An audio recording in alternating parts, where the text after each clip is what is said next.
Hi, I'm Dr. Matthew Norton, the founder of People Plus Purpose, and this is the Truth Behind Dentistry podcast. And today, my guest is Dr. Keith Arbeitman. Dr. Arbeitman and his wife and partner, Dr. Angelica Shine, started their Manhattan-based dental practice in 2002. He is also the inventor, founder, and CEO of SymplBrush, an innovative, patented toothbrush designed to simplify and enhance the way people brush their teeth.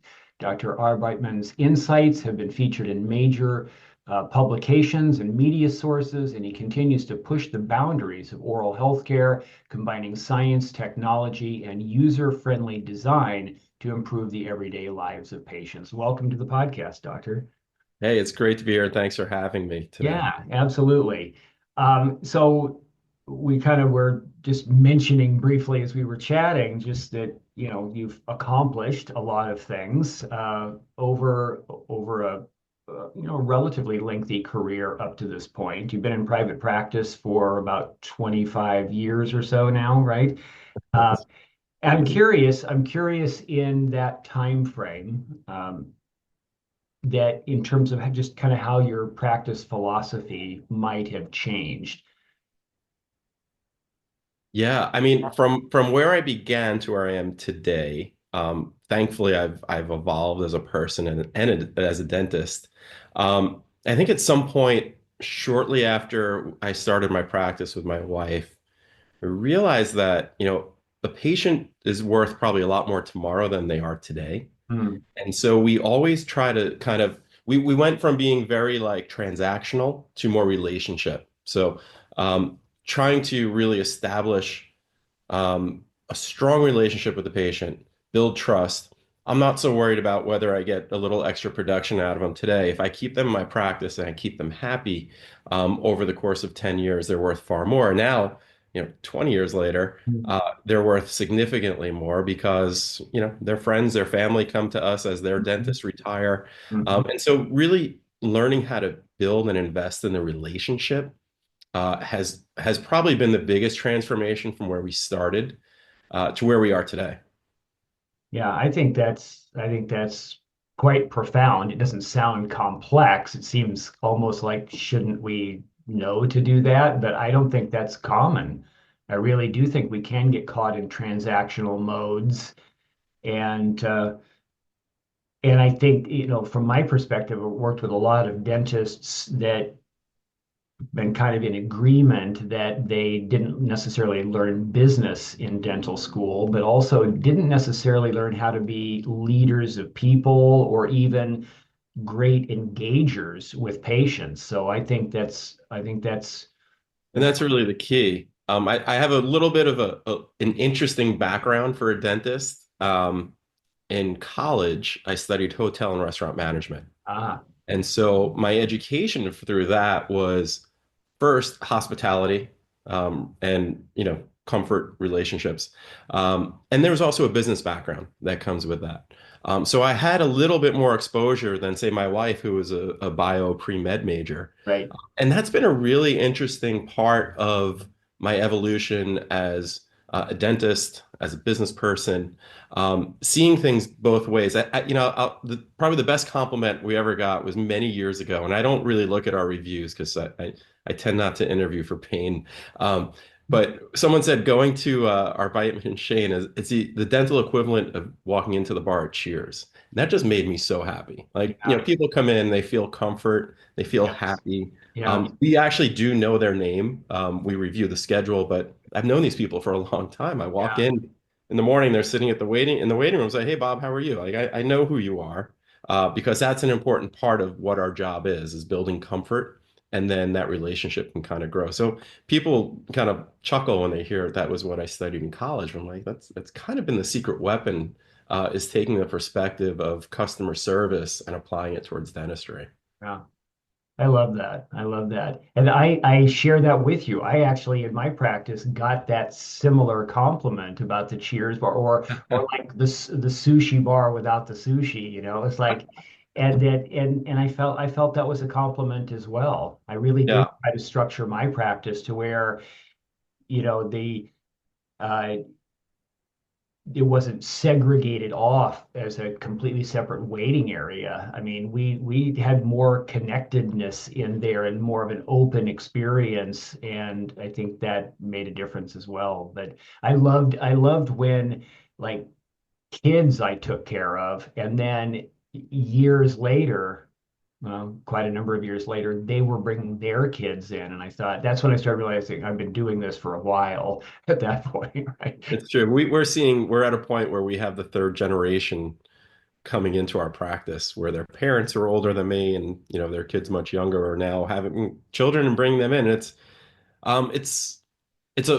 a benefit that I receive that I didn't anticipate when I decided that this was going to be my career path. Yeah, that's great.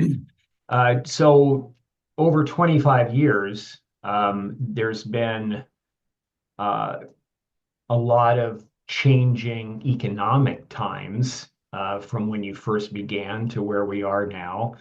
Um, so I'd love to kind of get your thoughts on how kind of turbulence maybe in the economic realm, how you see that impacting dental practices these days. Sure. And we go back to, we started from scratch in 2002 in Manhattan, which was, I can tell you, was a very bad idea. And my wife and I, again, we just rented a chair and one by one, we shook a lot of hands and kissed a lot of babies and Yeah. it grew and evolved. I apologize. We're in Manhattan, so, there were sirens.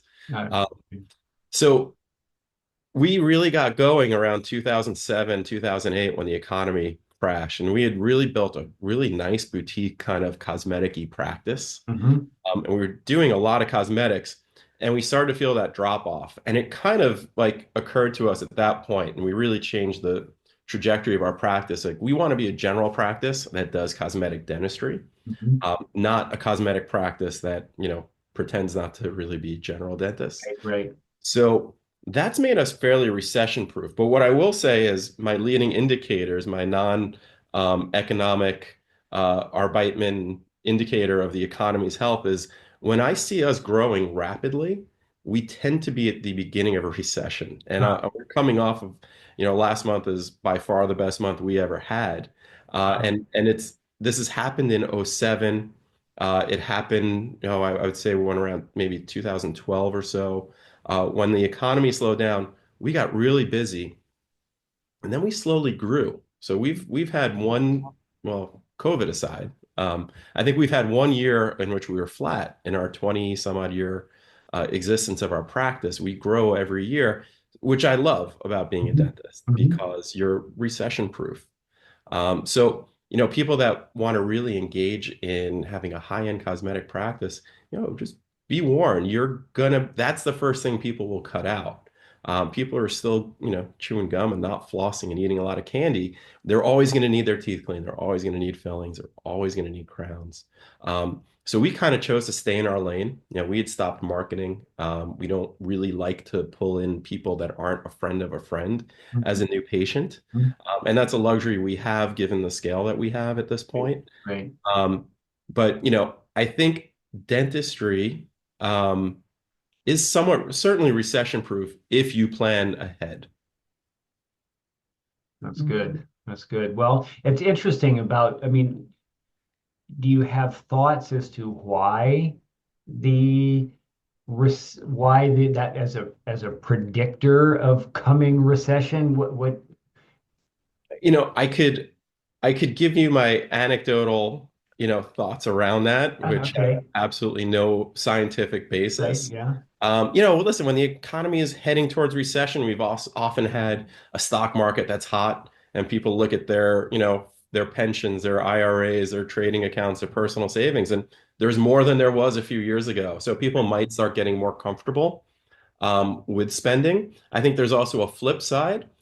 People get concerned they may lose their job, and while they have a benefit, Okay. even we're fee for service, but people still get reimbursed, and they like having that $1,500 to $2,500 check coming back to them. So people want to take advantage of what they have before, if they get concerned, their situation is going to change. Yeah, that makes sense. That makes sense. Yeah, yeah. without the need for data. That sounds like a perfect explanation for why.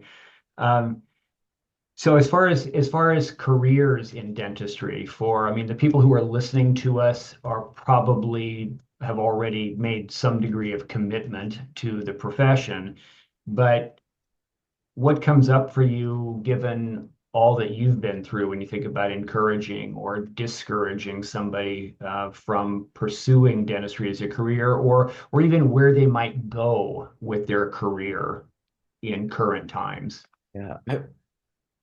It takes a certain personality to be successful in dentistry, and to be really successful. Like the most successful practices, I think, have a common personality. Um, you have to be, at least in the office, you have to be very extroverted, very people driven, very relationship friendly. Um, I believe I do excellent dental work, Hmm. but that's really between your head and the pillow when you lay down at night. The patients assume, as a dentist, you're going to take good care of them. Hmm. Excuse me. Um, so I think when I look over my time in dentistry and I see the people that are successful and I see the people that are happy and the people that are most unhappy, I think there was a personality mismatch. Hmm. If you don't like people, if you don't like building relationships, if you're introverted, I don't think it's the right career. I may be in a DSO setting, for someone who's not entrepreneurial minded. Um, it's not the place to be. However, if you like that engagement, if you have a business sensibility, if you can see a big picture, I think there's still tremendous opportunity in dentistry, even with the roll up. You need smart dentists that are involved with this. You need people that are clinically savvy, socially have a high IQ, and can understand the business. Because the business is never going to disappear. It's going to change. I've seen it change over the course of my career, and it's going to continue to change. But I think there's tremendous amounts of opportunity looking forward. And it comes down to, do you really fit? And I think those personalities, those traits really do matter. I think the most successful dentists are the ones that can sit and have a conversation because they actually care. Yeah.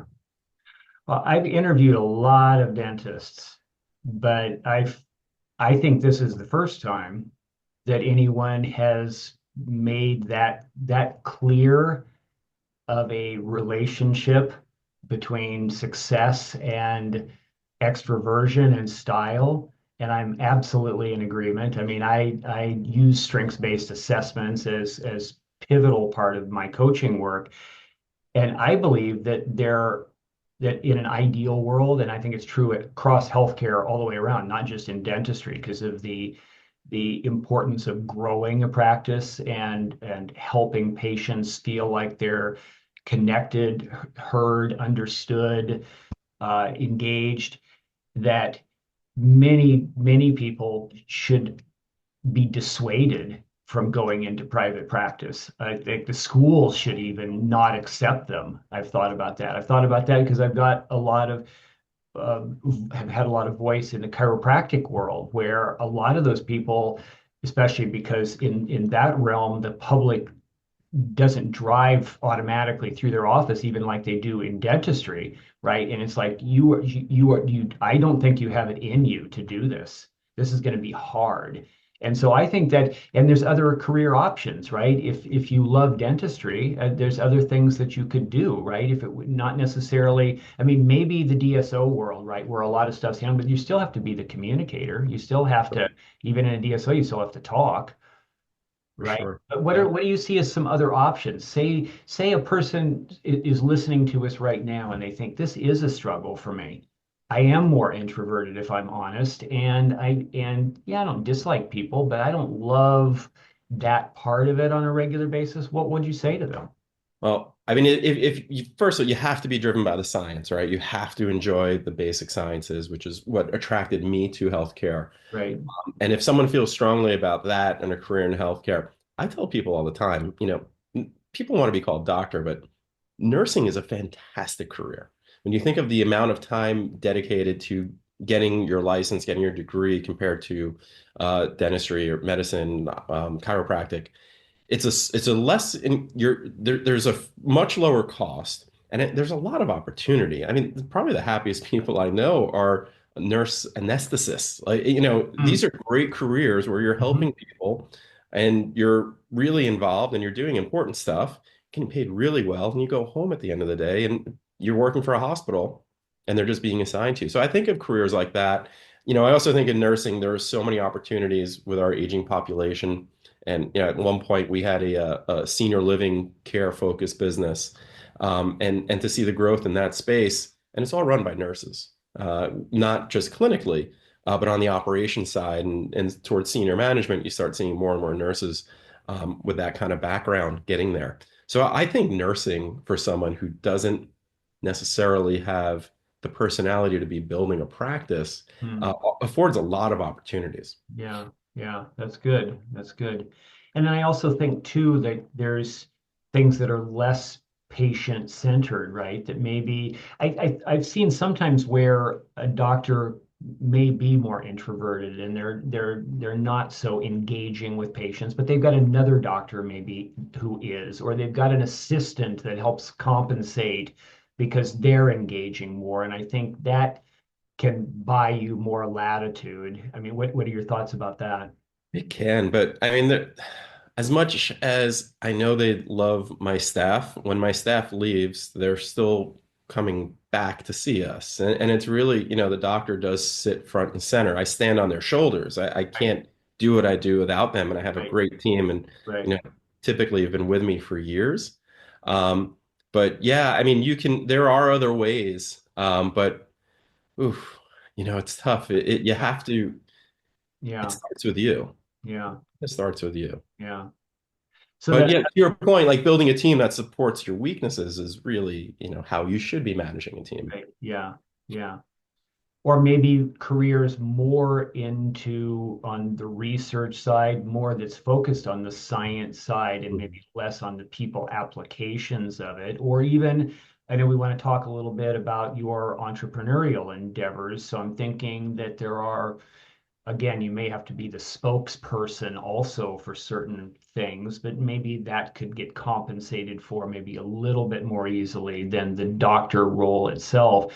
But how do you see maybe entrepreneurial options for some people, related to the science of it, maybe more rather than the patient care? Sure. I mean, the opportunities for entrepreneurs in healthcare seemingly endless, right? I mean, they're always evolving. Um, I love the procedures. I love trying to perfect something and the repetitive nature of dentistry, but that's really one side of my brain. And I have this other side of my brain that's a little bit more creative. Hmm. And so for me, those outlets have been through various entrepreneurial um, things that we've approached over the years. We've rolled up practices into our practice. We operate another practice. We started a on-site dental service in the senior living world, which is still operating today. Um, and those things have really allowed me to kind of like flex my business muscles and really engage me in a different way than patient care. We started SymplBrush, which is a very unique mouthpiece style toothbrush, um, back in 2018. And so we've been building that and developing it. And it has been, the experience of a lifetime to take an idea, uh, get it engineered, get it. We put it through a clinical study at the Forsyth Institute, and then get into production, all while out raising money to have the capital to do this. And for me, it's like this completely different world when I step out of the operatory, but it's all encompassing. So, if you really like to have a great work-life balance, you can have that from dentistry. I've chosen not to. My balance is how I balance entrepreneurial activities outside Hmm. of treating patients. Hmm. And for me, it's made me enjoy the patient care more. I was feeling a bit burnt out before I Hmm. started these endeavors because I Hmm. felt like, that was it. Like, this is what I do. I was, probably in my mid 30s, and I was just felt like there should be more for me. Yes, And there was more I could achieve than just taking care of people, which is, I remind myself was a privilege every day that people let you do that. right. So I started pursuing these various things, and here we are. And now, we've built a business around SymplBrush, and like you said, as you put yourself out there as a spokesperson, I invite anyone to go to the SymplBrush Instagram and see the types of videos that we put out because we're kind of, we take our product seriously, but maybe we don't take ourselves so seriously. So, we put ourselves out there in a way in which we try to engage the world to see, hey, this is different and we're different, and we come at you from a different angle with some seriousness, but also some humor and recognition that what we're trying to do is very different from what you're used to. That's great. Congratulations, by the way, on having the ideas and then carrying that all the way through to development, creation and development and so I think that's great work. I would love to hear so this is the Truth Behind Dentistry podcast, right? So how does that relate? Like what truth might there be connected in that sense of what you were finding to be inadequate, maybe as far as the typical toothbrush and approach that makes SymplBrush be a solution for that? Yeah, it really it dawned on me, I have patients who, maybe not take the best care of themselves, but the only tool I had was to just educate and educate. And I'm educating, my patients are pretty bright. They're pretty much all college educated. Most have advanced degrees. Telling them to brush and floss falls a little short of recognizing there's some barrier. Um, and then there's my own problems. I'm a dentist, and just because I know better doesn't mean I do better. Uh, Um, I know I should brush for 2 minutes twice a day. I brush twice a day, but I would never come close to 2 minutes. And I came across this statistic from the American Dental Association. The average person only brushes for about 45 seconds. So it doesn't matter what you do, it's not going to work very well or as well as it could if you're not brushing for 2 minutes. So, trying to find something that fit within the behavior led me down this path. And, now I've developed a tool, which I can show you if you haven't had a chance to see it, which is a mouthpiece with bristles that oscillate about 5 to 7 millimeters. And it's got this very flexible mouthpiece that allows it to stretch as you move it from side to side. It does more in 30 seconds than most of us are doing on the average 45 seconds. So we're not putting this out there saying, put down your electric toothbrush that you're using for 2 minutes. right. We're not saying that yet. We will, because this is Okay. catching up. We will. I like that confidence. We will. But we are saying, I got sick and tired of just watching people slowly get worse and just tell them, oh, well, you need to floss and being the joke, right? Like the dentist, shaming, right? Right. So Yeah. why not give people a tool that meets them where they are? And this helps people engage from a different direction. And then, what we found was really profound and unexpected. My own ADHD was kind of like I thought I was brushing for 2 minutes, but when I had someone time me, I was brushing for like 45 seconds. You think you're doing it the way you're supposed to, but you're not. So we found people with ADHD, um, people on the autism spectrum, people with depression and anxiety, not taking good care of themselves, gravitated towards SymplBrush. Hmm. And when they found this as a tool that really helped them. So some people went from not being able to brush to brushing 2 or 3 times a day. There is no other option. There really isn't, other than, do better. And that's just not enough. So Yeah. essentially that's SymplBrush. It's kind of like, our slogan that we use is it's weird, but it works. Um, it's strange. It's a different approach, but finding a way to engage people that struggle and don't really adapt the conventional quite as well as we would like them to.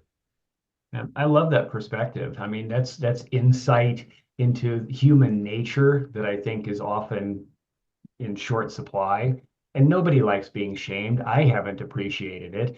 I often feel like when I go in, like I've fallen short and I never feel like it's because I'm stupid. It's like, okay, what am I doing wrong or what do I need to do better? But so I love it, the fact that you're trying to understand the humans in front of you and come up with a creative solution. And thank you. That unto itself is kind of radical to me. It's hard for dentists to get their heads around. Going from, enforcing or encouraging someone to reach an ideal that they necessarily don't, first of all, ascribe to themselves, Right. nor could the person necessarily reach, and taking a practical approach and saying, hey, this person's struggling. Let's give them an intermediate tool that will improve and help them where they are. Um, and let's help them get better and better over time, especially as the product evolves. We're on our second generation. And I mean, when I say performance is probably 2x better than the previous. And in the initial studies we did at Forsyth, we found this was better than typical brushing behavior, reducing gingivitis by about 2.5 times Wow. better than they were doing with their toothbrush. Wow. Wow. Before we wrap up, maybe you could go just a step further in technically speaking, why this is a superior product, why your approach with SymplBrush is making a big difference. Absolutely. To kind of boil it down, when you use your toothbrush, and if you do the math, say typical person has 32, well, 28 teeth, then you multiply, each tooth has three exposed surfaces plus the back of the back tooth, and you do the math and you divide that by 2 minutes, 120 seconds, you'll find that the bristles are only in contact with the surface of a tooth for somewhere between 1 and 3 seconds. Hmm. Simple brush, we have a 30-second guided mode. So 15 seconds on the top, it pauses and you flip it, and 15 seconds on the bottom. It stretches and flexes. So our estimate is you're getting about, yeah, probably about 8 to 10 seconds of bristle tooth contact while you're using Simple Brush compared to what you're getting when you're using a manual brush or electric brush. So, that math really works out, and you can see how you develop the efficiency that we're able to get. For me, it's not about time. It's about just delivering something within the behavior. And so just that math alone, you start thinking how much more effective we can be than someone is going to be just on their own. I love it. I love it. So now we just need people to try it, right? Hey, we're getting it out there. I mean, we're closing in on about 10,000 units over that we've sold. We're still really small scale, but we get good feedback when we have a refill that people come back for every 3 months. That's had really good engagement. So there are people that are really using it and depend on it, and we're here for that. And right now we're just trying to learn more about them so we can figure out how to reach more people just like that. So appreciate connecting and having a Yeah. chance to talk about dentistry, SymplBrush, and just kind of overall environment of dentistry. Yeah. Well, thank you. I appreciate it. And you've convinced me. I now want one. So I'm imagining that there are others who are listening and say, yeah, I mean, that's novel. I never thought of that before. And so what's the next step? What's the next step for acquiring that or getting more information? Where do you send them for that? And also, if people wanted to get in touch with you for any of this, what's the best way? Yeah, I mean, we're a small company, so you can find us online at simplebrush.com. It's SymplBrush with a Y, SymplBrush.com.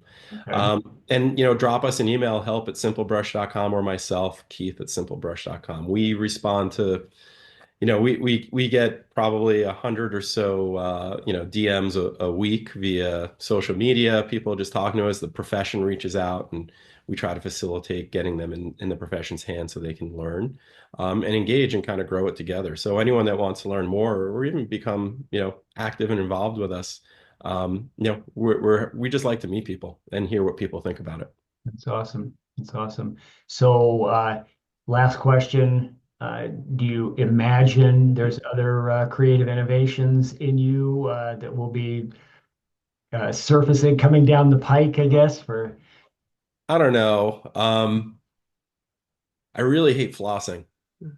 uh, So we've got a lot of innovation that we have in the pipeline that we're working on. Again, just like my practice, Simple Brush is more about tomorrow than it is today, and we just keep getting better. And we have a lot of products that we think we have the opportunity to kind of blow people's minds with down the road and really kind of change how you approach your oral care. great. That's great. Well, thank you for your time. I really appreciate it. This was insightful. And I appreciate Great. all that you've done and appreciate the innovative contribution as well. So thank you. Thanks very much. That means quite a bit. So Yeah. thank you.